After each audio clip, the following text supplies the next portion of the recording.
we were talking about heavyweights, and we talked about Chris Arreola. What about David Haye? Boy, that's interesting. I watched, David Haye, for those of you that may not know, former cruiserweight champion. I know you're all very knowledgeable about boxing, but he might have slipped through the radar screen. He's one of those cruiserweights that people never hear about. We had his last, on Showtime, we did his cruiserweight fight against Enzo Maccarinelli, in which 20,000 people came to the O Arena in London and watched him beat Enzo Maccarinelli. He just stepped up to heavyweight. Now, this will show you what I know. When he moved up to heavyweight, I said, you know, it's going to be interesting. Will he be able to function as heavyweight? He just beat Monty Barrett. He was just a journeyman heavyweight, but he destroyed him. I was watching on YouTube. I have to rethink my feelings about David Haye. I don't know that he's going to win a title because he's basically a puncher, not a boxer, and he's smaller, moving up to face big guys. But when you see David Haye, if you haven't seen him, he's very exciting. And I'm not sure now that I wasn't wrong. He might breathe a breath of fresh air into that heavyweight division.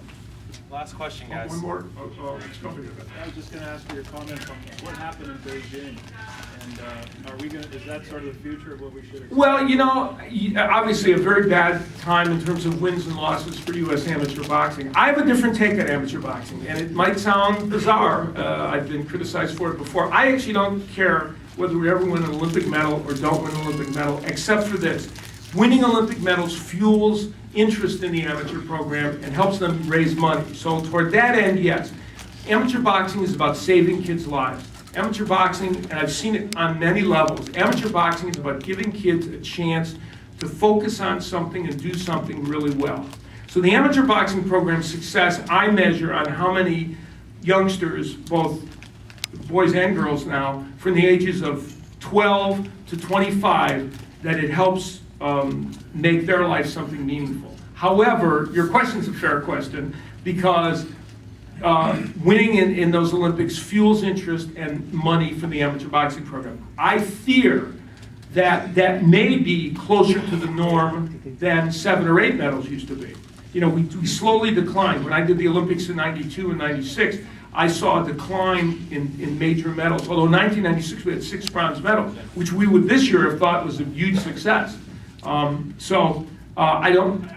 worry a little bit about whether we're going to win big competitions. One more. Pacquiao and De La Hoya. What do you think? Pacquiao, De La Hoya, I'll give a quick one. I'll give this gentleman a quick shout out because he has his hand up. I thought it was De La Hoya was a major favorite. I thought he would be too big for Pacquiao. I was at their training camps. We were doing a special, which will air on my channel, also probably on Fox Sports Net. Manny Pacquiao right now weighs 151 pounds. Oscar De La Hoya weighs 145. Staggering, right? So you'd think Manny Pacquiao's fat and he looks out of shape. No, he looks so great at 151 pounds. I thought he was lying to me. And Freddie Roach put him on a scale to prove to me that he was 151 pounds. De La Hoya weighs 145 and looks gone. That doesn't mean he's going to lose this fight. But I think first 6 rounds, it's De La Hoya's fight. After the last 7 rounds, it's Pacquiao's fight. One more question, then we'll go. Go ahead, you have your hand up. Hey, Al, thanks for coming. So over the last, say, 3, 4, 5 years, whether it was Buddy McGirt, Floyd Mayweather Sr., or Freddie Roach, you know, this musical chairs with trainers and cornermen seems to be diluting some of the fighters out there. I want to know what your opinion is when it comes to, does a great trainer mean that that's going to be a winning combination in the corner, or is that just a big name with a guy trying to get a lot of publicity? That's a very good question. I think a great trainer means something if he can stay with you for 3 fights. If he's only going to be with you for 1 fight, it doesn't make any sense. It really doesn't.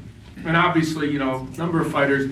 Oscar's a perfect example. He's had so many changes in trainers. Now Nacho Bernstein is with him, who's a great trainer. Even Angelo Dundee has come in as an advisor.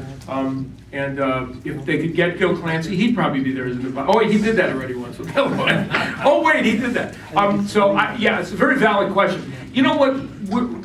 Nowadays, in the old days, I think fighters didn't change trainers quite so much because they wanted to establish that relationship. Now, I think people see trainers as a quick fix sometimes, or it's about marketability.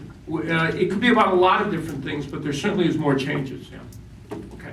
Hey, thank you so much. Great to be with all of you. I'll be around to sign anything you want, and I'll be here.